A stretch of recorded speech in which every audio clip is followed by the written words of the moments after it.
c'est parti pour ce nouveau numéro d'Arrête de sous-exister. Peut-être que tu l'entends à ma voix, je ne suis pas hyper enthousiaste, hyper joyeux au moment où j'enregistre ce podcast. Alors je suis loin d'être au fond du trou, mais je suis dans une énergie un peu basse. Et du coup, j'ai pas envie de faire semblant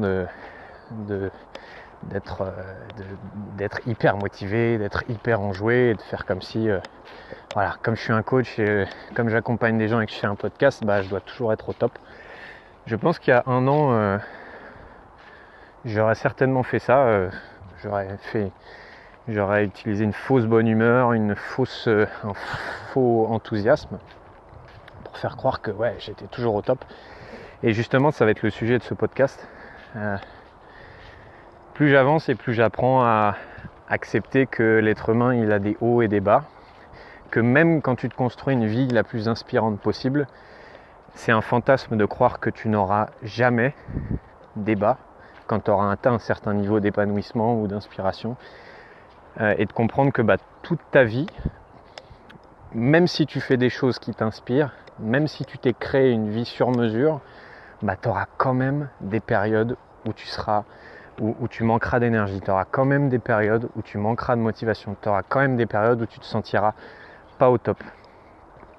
Et il y a quelques mois, qu'est-ce que j'aurais fait ? J'aurais lutté de toutes mes forces contre ça.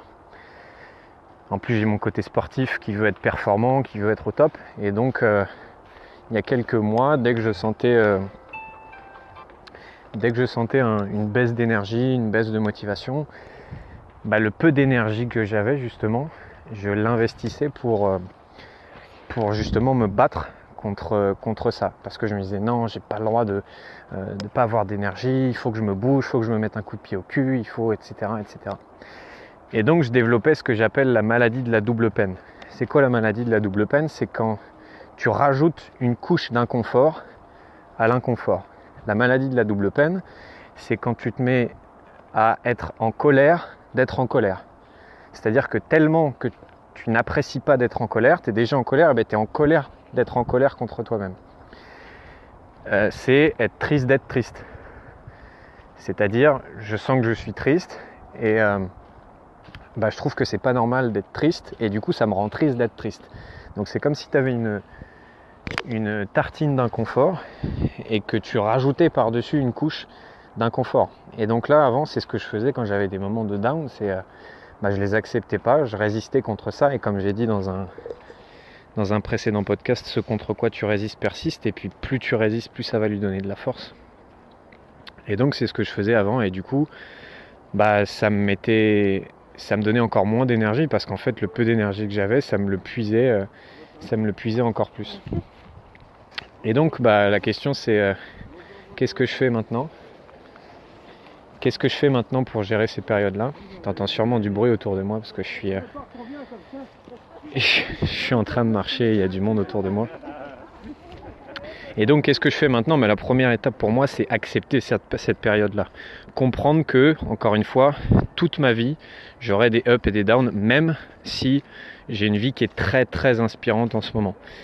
Mais ces périodes de down-là, de plus en plus, je les accepte. Qu'est-ce que ça veut dire, les accepter ? Ça veut pas dire se complaire là-dedans et s'affaler dans son canapé et rien faire et se dire de toute façon j'ai pas d'énergie, ça veut pas dire ça. Ça veut juste dire que le constat du moment, c'est que à l'instant j'ai une énergie qui est basse. J'ai le choix entre lutter contre ça, mais lutter contre ça, ça va rien changer, ou j'ai le choix d'accepter que là tout de suite c'est comme ça.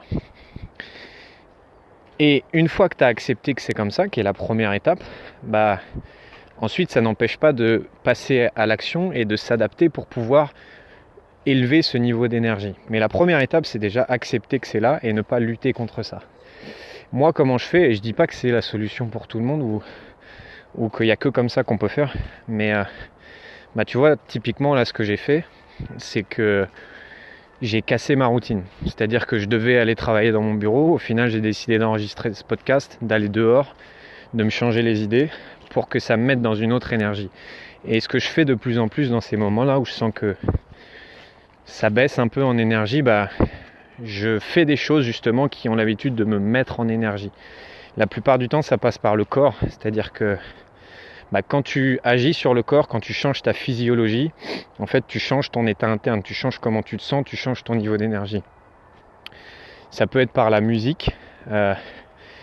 Tu sais très bien que quand tu écoutes certaines musiques, ça va te mettre dans un certain état d'être, en fonction de si tu écoutes une musique triste ou une musique enjouée ou une musique qui te donne envie de danser.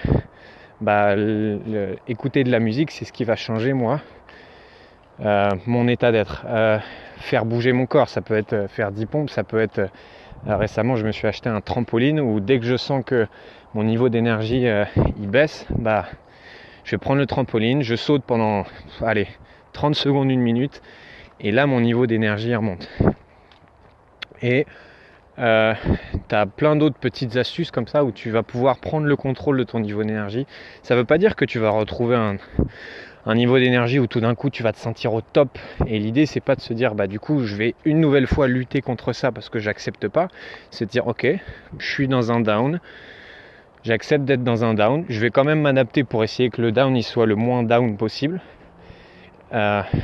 Et tu te rends compte que plus tu fais ça, plus ton down en fait il est court. Plus tu vas lutter contre ce bas, plus il va durer 3 jours, 4 jours, 5 jours, 1 semaine, etc. Plus tu vas l'accepter, plus court il va être. Voilà. Je sais pas si ça t'a parlé ce podcast, c'était un épisode un peu à chaud. N'hésite pas à me dire si toi ça t'a parlé, et qu'est-ce que tu fais toi dans les moments où tu sens que ton énergie elle est un peu plus basse que d'habitude. Est-ce que tu luttes ou est-ce que tu acceptes? Voilà, je te dis à très vite pour un prochain numéro.